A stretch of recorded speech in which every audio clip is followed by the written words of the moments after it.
least it's pretty.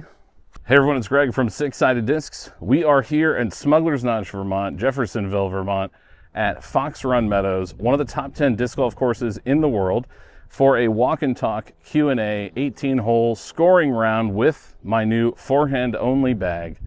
It is a beautiful day on a beautiful course. I cannot wait to get started. And please join us. We're going to answer some questions on all the even holes and just play some fun disc golf. So let's go. All right, we are playing the white tees today, which means hole one is a par 4, 405 feet. Fox Run is known for these beautiful manicured fairways, grassy fairways, but still a lot of trees and lots of out of bounds. So hopefully we can keep it in bounds. I think I'm going to go with the Rive and just try and push through this gap straight up the left and stay in bounds. So let's get started. All right, Rive, hole one, just trying to keep it on a little hyzer down there. Hopefully we don't need two off the first.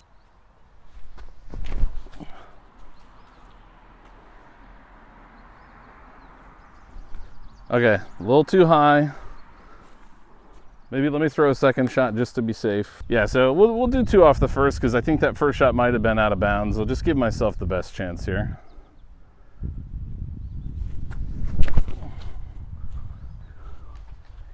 Uh-oh.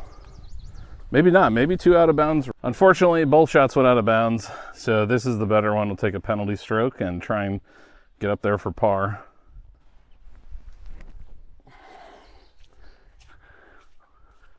And that should do it. That's like 6 feet, I think. All right, par it is. All right, question number one. I think this is relevant in light of the what you just won at the pro shop from your tech disc throw. Okay. Disc Golf Dad 5475 asks, you keep saying you have a slow arm, but I'd give anything to have those mid 300-foot drives you put out there. Have you ever measured your speed?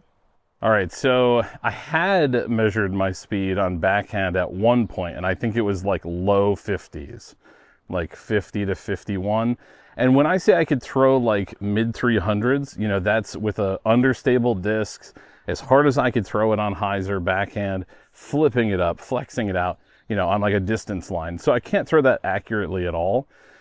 Now that I've switched over to an all forehand bag, if you watched our vlog, which should have come out by now, I threw the tech disc on forehand at the Fun Zone the other day.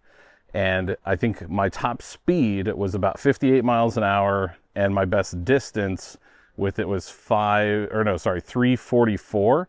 But on my like scoring numbered throws or whatever, I had like 3 throws to put up a good number for a competition they were having here. I did like 338 or 332 or something, and I won a free hat. So that's cool. But yeah, so, you know, I would give anything. I think everyone would give anything for a little more distance. All right, we're on hole 2, par 3, 175. I'm just going to go range kind of down the middle, hopefully put something close.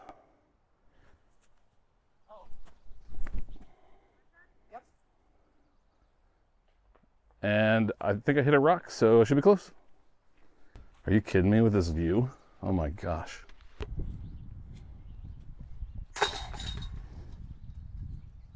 We are on the board. All right, we're on hole 3, par 3, 245 from the white tees. Behind you, there is just a stunning view. We're gonna have to get a picture of it at some point. But this is we got a little Mando gap here, Mando left of the tree, out of bounds line on the right. I think there's also, not really an OB line left, but lots of shrubbery that we don't want to get into. So I'm going to try a little forehand hex, hopefully flip up and turn and drift a little bit. See how it goes.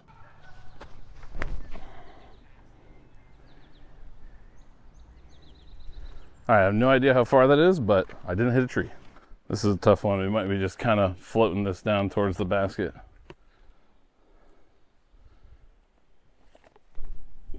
Go in. Drop, drop, drop, drop. Oh, no. So close. Nailed it.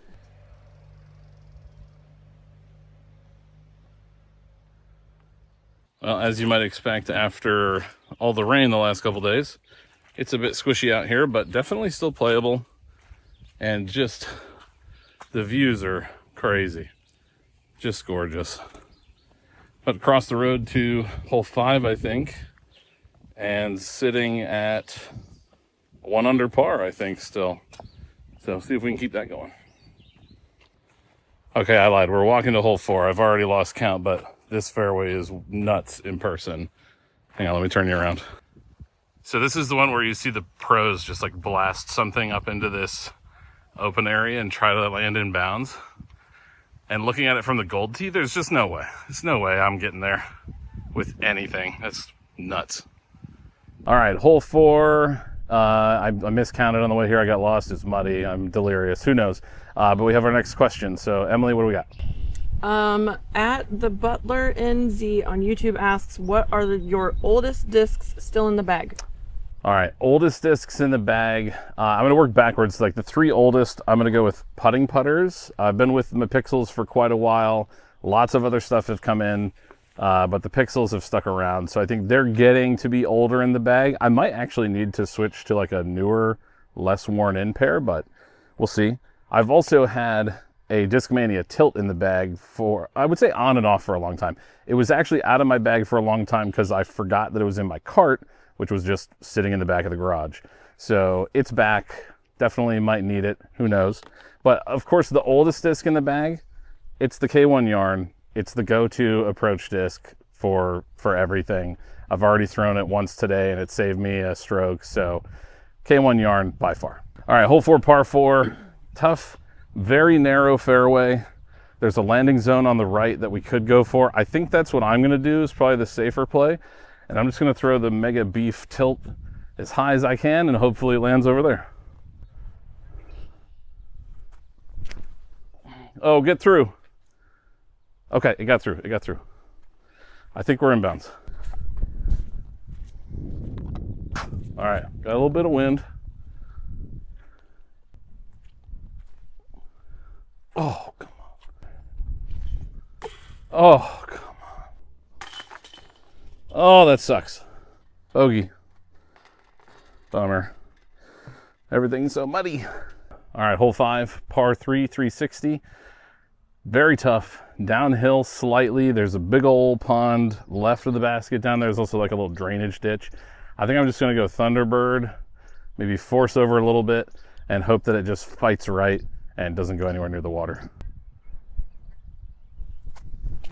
Oh, shanked it. They ask you how you are, and you just have to say that you're fine when you're not really fine, but you just can't get into it because they would never understand. All right, another OB stroke. I'm just going to do a little chip forehand hyzer toward the water, let it fade toward the basket. And here we go.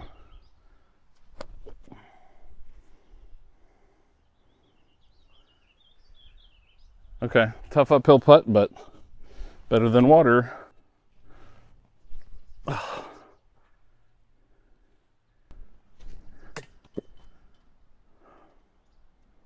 At least it's pretty.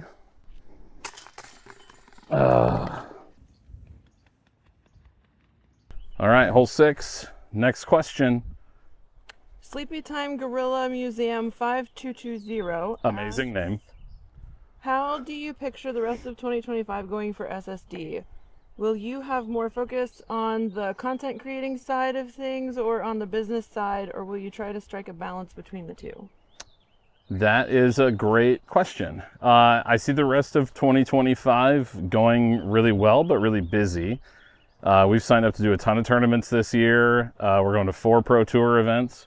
We set up a deal to sponsor our local club, the Columbus Flyers, which we're really excited about. But part of that sponsorship, from a business perspective, is going out and setting up shop at every tournament and helping to organize some stuff with them. So we're excited about that, but that's also a lot of work. So there's definitely a balance there. Content side, you know, we have committed to putting out a video every Thursday. We're going to keep doing that. We're trying to grow our podcast and figure out what that looks like. It seems to change every so often, but we're okay with that. We're just figuring it out. And then, you know, I mean, this is a great example of an opportunity that came together pretty quickly. This was the only weekend that we could be here. We have had tons of stuff going on before and after, but we had an opportunity for such a cool partnership with Smuggler's Notch to come play these beautiful courses. So I see the rest of 2025 going really well with a focus on everything we do. So how's that for a non-answer? All right, hole 6, par 3, 200 feet. I need to find some birdies because that triple bogey was rough. I'm just trying to get somewhere up there inbounds.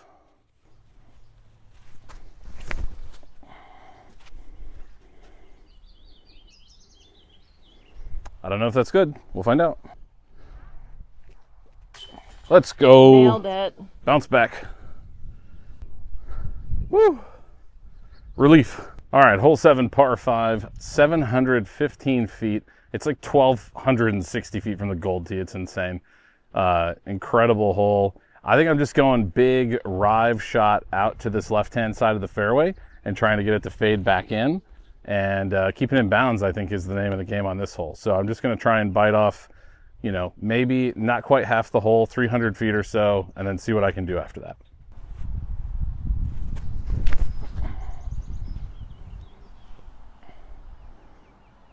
Doink. Beautiful. Inbounds. All right, we're going to range this real quick because I just want to know where we're at here. 300 feet. 300 feet. Well, that means I had a pretty decent downhill bomb there. That's cool. All right, we're going to be ambitious here. And we're going to go Raptor forehand, left side, fade the basket. It said it's 300 feet. Maybe I have that. Maybe I don't. Oh, no, maybe it's high. Well, it's in bounds. I think it's in bounds. Oh. Whew. That close to an eagle. At least it's pretty. Birdie. At Frosty Pumpernickel on YouTube, what speed of fairway driver do you prefer? 7, 8, or 9? That's a great question. Let me get my discs. Okay, so my easy answer is yes, because I have 7, 8, and 9 speed drivers in my bag. But I think regardless of the speed, flight numbers are made up, right? They're made up by the manufacturer. So one company's 7 speed is going to feel like another company's 8 speed or something like that. So what's I think more important is what feels good in your hand more than, you know, what speed do you prefer, and what speed you prefer is going to change from one company to another. For example, a Tilt is a 9 speed, but it's a really, really wide 9 speed. It feels more like a distance driver rim. Whereas, you know, this 8 speed Trance feels a lot smaller in my hand. So it's a personal preference thing. Get into a retail shop if you can, get your hands on some discs, feel what they feel like in your grip, and you'll figure out which one feels best for you. All right, hole 8, par 3, 235 feet. I changed my mind. I think I'm going to go Raptor and just try and keep it low, hyzer, and let it swing over. Maybe. We'll see. Oh, please be short. Ooh. That's really close to the OB stick.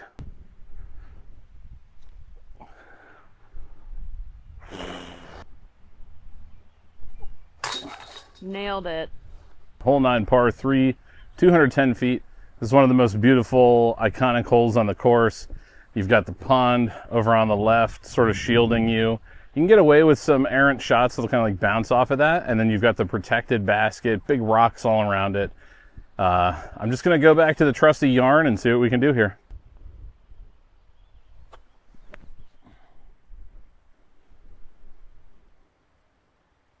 That bird was like, whoa. Might be right behind that rock.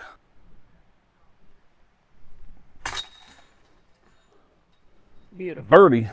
Let's go. All right, we're just hanging out at the, just a gold tee? Yep. Blue gold tee. Hole 10. Getting some shade, reapply some sunscreen. Rest up before the back 9. It's a long walk here, but it's just so beautiful. And like we've been distracted in between holes, just like, I'll turn around and Emily's like 100 feet behind me, just recording anything, everything. So it's been fun, but somehow after a bogey and a triple bogey, I've fought back to even par. So 4 birdies, 4 over par strokes. So we're right where we started, but that's okay. That means there's stuff out there on the back 9. In my head, I can't remember the course, like all the holes that are here, but each time I walk up to one, I go, oh yeah, this one. Oh yeah, this one. So I'm remembering it as we go. You've also caught yourself trying to play the gold tees because that's what you've seen on the TV. Yeah, I'll walk up to the gold tee and be like, oh my gosh, this is the hole. I'm not throwing from here. I have to like carry on. So, but you know, I think this is a good opportunity for me to point out that if you're on the fence about coming to visit Smuggler's Notch and you're not sure if like a pro course is a right course for you to play, this course has something for everybody. There's 4 different layouts, 3 to 4 tees per hole typically. The red tees are by far more beginner friendly, I would say, than most courses where we live. You know, for example, this hole, the red tee is 175 feet. You know, regardless of how good you are, if you can just throw a disc, you can probably throw close to 100 feet. And so you're in the game. And if you get the angle right, you're going to have birdie looks, even at like a very beginner skill level. There was a group that we let play through earlier who they're just each playing with a rental disc from the resort, DX Innova plastic. One of them's just got a putter, but they are having a blast. We heard them hooting and hollering all over the place ahead of us, just having fun. So there's something out here for everybody, whatever skill level you are. And yes, this video is sponsored by Smuggler's Notch Resort, but you know, I have to be completely honest and say it's like the most beautiful disc golf property I've ever played on. So even though my arm's sore and it's starting to get hot and I wore long pants, I'm still having a blast. So come along with us to the back 9. Let's get started. Hole 10, question time. West Photo _Vegas asks, how do discs of the same plastic and same mold have such different weights? How do discs of the same plastic and mold have such different weights? So from a technical perspective, when they're injecting a disc, injecting a mold with plastic to make a disc, they are putting all that plastic in a hopper. It comes down and sort of getting dried and heated up as it goes down, goes into a screw, and that screw is not, I mean, it's hot, but it's also using friction and pressure to heat up and melt the plastic to the right consistency before it gets injected into the mold. And so the way that you would adjust the weight there is a lot of companies will use what's called a blowing agent. They'll essentially just blow air bubbles into the plastic so that there are empty spaces within the plastic somewhere. So Star Plastic, for example, from Innova, you'll find discs as low as like the 130 gram level, sometimes even less, but then of course all the way up to max weight. And so they can kind of blow some air bubbles in there. Their Blizzard plastic, Blizzard Champion, has tons of little air bubbles in it. Discraft's Z Lite is the same way. So that's kind of the main way. But there are other companies that will, you know, mix different like heavier weighted materials in with their plastic materials. So while they might call it one thing to the customer, there are different actual plastics that go into that disc. That's it. All right, we're on hole 10, par 3, 235, out of bounds left, out of bounds right, giant ravine on the right. Don't want to go anywhere near there. I think I'm just going to try and throw my yarn way over to the left and let it fade back inbounds for a putt. Big old scary death putt.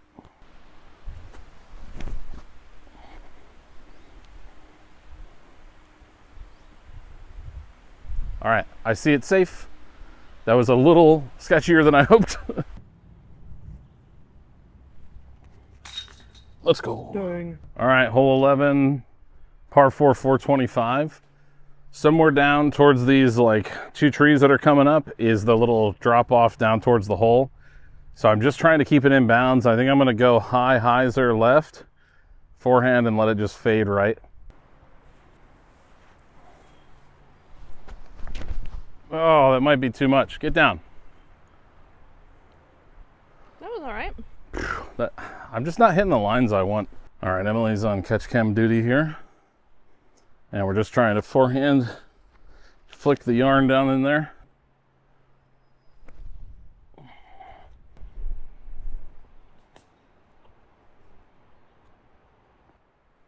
That was beautiful.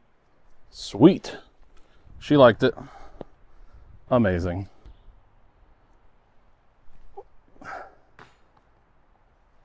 Darn. At least it's pretty. We're on hole 12. It's time for another question. My Ron Miller 4754 on YouTube asks, flights being nearly equal, how would you choose between two molds from different manufacturers? Does hand feel make the biggest difference, or do you have a preference to some manufacturers, whether it's consistency in mold / flight, availability / pricing, or peer influence? All right, a lot of things in there. So here's what I'll say. I think I like a lot of different brands. For me, hand feel is everything.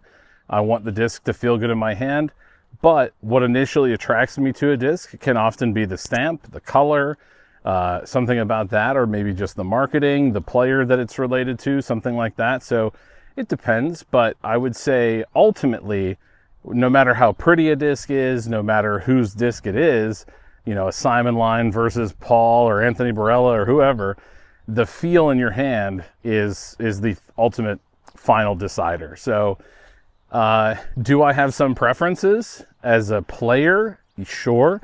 And I think if you watch our Building a Forehand bag, you'll see that I have a mix of brands, but not all the big names, and not exclusively them. I have some smaller companies, Castoplast, Jester Disc Golf, Divergent Discs, a bunch of different random stuff. So it's hand feel for me. Ultimately, that's all that matters. All right, hole 12, par 4, 460 feet. We are teeing off from an inbounds area. We have an out of bounds carry in the middle where the bridge is, and we're trying to get to the other side. We have a little bit of a tailwind, so I'm going with my distance rive. I'm going to try and give it a little bit of flat anhyzer and trust that it'll come back. And that's it.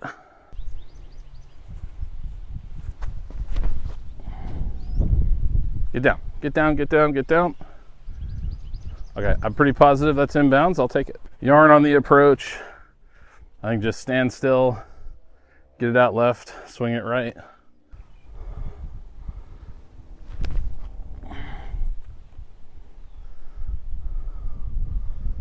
Very happy with that. Let's go. All right, we're done with the loop on the other side of the road. So pretty. Now we're heading back towards the Disc Golf Center in Brewster for the last 6 holes, I think. Feeling pretty good. My arm has been a little tight, like several holes into both rounds we've played, and then it kind of loosens up. I guess I could have gone down to where the practice baskets are and thrown a few shots and stretched more. That's on me. Got a couple birdies. I think by my count, I'm back to 2 under par. So that feels great. Good spot to be with the last few holes. See if we can keep it up. It might not look like it, but the Idios are still keeping my feet dry, even though they look like that. Hole 13, par 3, 230. Basket's kind of off to the left. It's really tricky. Forehand here, I'm not really sure what it looks like, so I'm just going to try and chip something over the hill that's going to push over that direction and work out, and see if I can just give myself a line to the basket.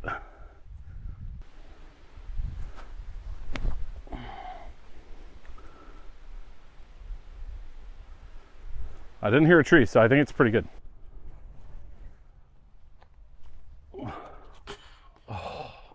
You were robbed.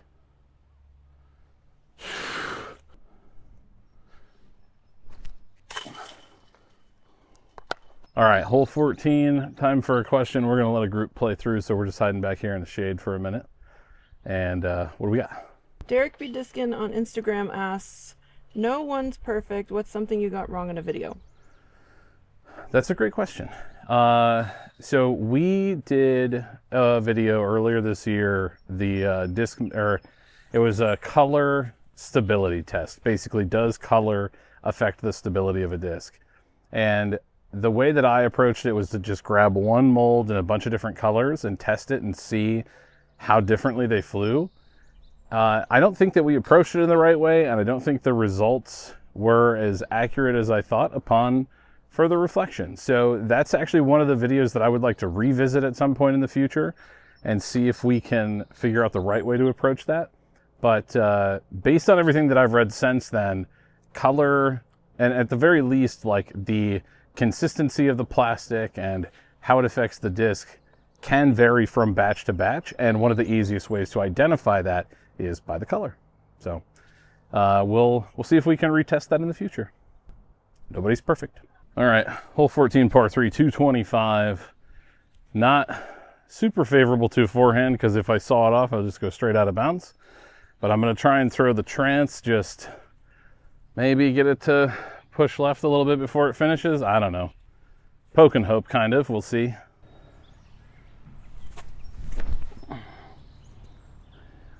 Miss it, miss it, miss it. Oh, kinda. That'll do. Kinda. It's in bounds. All right, I think we're trying Wild Thing for this putt. It's just overstable and kind of fade in. Oh. All right. I'll take a par. Can you make it? Woo, I made it.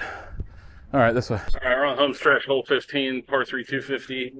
This is just that simple kind of forehand hyzer. Push straight, break right.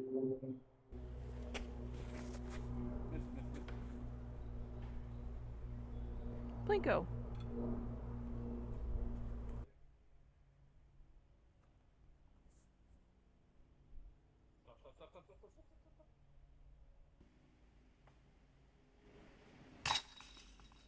All right, well, the putting felt like garbage on the front nine, but it's feeling great on the back nine. We're keeping it clean. 3 holes left. Another question coming up. All right, next to last question on hole 16. Diana on Facebook asks, what's a video that didn't meet your expectations, and what's one that exceeded your expectation? And I actually thought about this one ahead of time because I think there's a little bit to it. So I made some notes. One that didn't quite meet my expectations was, what's the most durable plastic? You know, the idea was in the cold, in the winter time, you see these pictures of discs that have broken, and they're popping up all the time, and it's like, how are people breaking their discs so much? So I thought, well, if I freeze a bunch of discs and throw them as hard as I can into a wall, they'll probably just break immediately, right? I've never been so wrong. Nothing wanted to break. We went through an entire round of like dozens of throws per disc on like 30 or 40 discs, and not a single disc was breaking. And I think it's one of the only videos where, and Emily can confirm this, it's one of the only videos where I actually genuinely thought about giving up and scrapping the idea. Like, I thought it was a total lost cause. Took a month or so off of it. We went to discs east, we went to discs south, and I had people asking me about, like, what's a future video that you're going to do? And I was telling them about that one, and they were all really excited about the video, so I felt like I had to go back to it, and we finally got some old discs to break. But even after all that work, you know, compared to some other videos, it didn't perform that well, which is not what we're in it for necessarily, but it didn't feel like it was as worth it, I guess, or as rewarding as I had hoped. So that one didn't quite meet expectations, but a video that massively exceeded expectations was Supersonic Discs. Little Danish brand that nobody had heard of. Lightweight, understable discs, but crazy flight numbers. I think one of their discs has like 9 glide or something, and that really got people interested. And so that video did really well. It was really well received. I still have people ask about it. So I gave up on trying to predict what videos will do a long time ago. So you should too. Hole 16, par 4, 525, tight, narrow gap to hit. And then we need to get out into the fairway to be in bounds. And then from there, get under the basket and hopefully take a birdie. Let's do it. No, think kick left. Oh. That's going to take a minute to find. Might have been so bad that it was bad.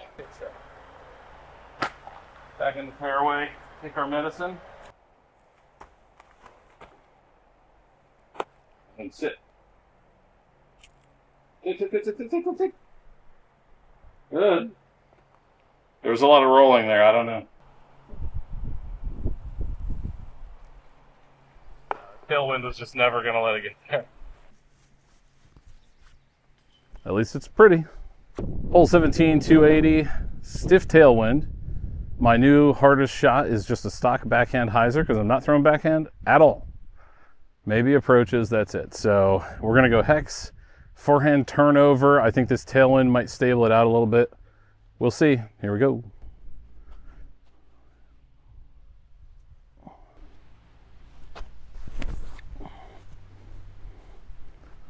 Well, that is garbage and out of bounds. At least it's pretty.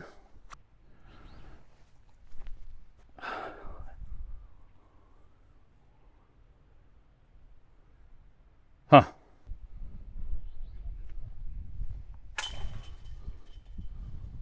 All right, hole 18 at Fox Run Meadows. Iconic hole where Greg Barsby won the world championship, Isaac Robinson, and maybe you in the future, whoever you are, you never know. We have one more question left, and I think it's the big question. Emily, go ahead. At my Ron Miller 4754 on YouTube, his original question, which of the two courses is your favorite at Smugs and why? So obviously we had to save this for last because I hadn't played this course yet. Couldn't answer it earlier. Fox Run is just so beautiful. You're almost lulled and like distracted from how hard it is with the OB. And I've just been taking OB strokes everywhere. Not to say that I'm not enjoying myself. It's gorgeous. At least it's pretty.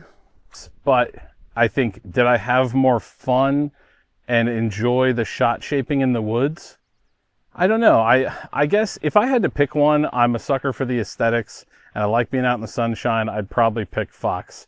But what's interesting to me is how I've thrown completely different discs today at Fox Run than I did yesterday at Brewster Ridge. If you want to see some of the shots we threw at Brewster Ridge, make sure you watch the vlog from our trip here to Smugs, and you'll see those. Lots of flippy discs, shaping shots, and here I'm just trying to, throw overstable. It's a little windy and just get in bounds, which is not entirely working, but maybe it'll work on this hole. Let's find out. All right, hole 18, par 4, 510 feet, out of bounds everywhere. Let's get it in bounds. We're going Rive once again. That's out of bounds probably, or tree. At least it's pretty. Is it shorter than this? Anyone see an orange disc? This side or that side, I guess. I thought it was this side.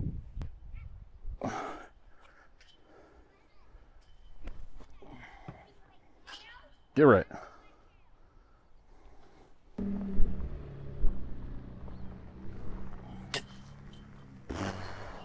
At least it's pretty.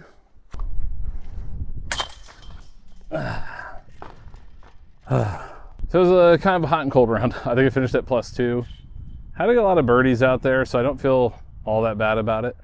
But it was a really tough course. So I think I underestimated a little bit. It just is so pretty. But that is it for our walk and talk Q&A. Thanks again to Smuggler's Notch Resort for sponsoring these videos that we've done out here. It's been a ton of fun. Thank you all for watching. Don't forget to like and subscribe. For Six Sided Discs, I'm Greg. We'll see you in the next one.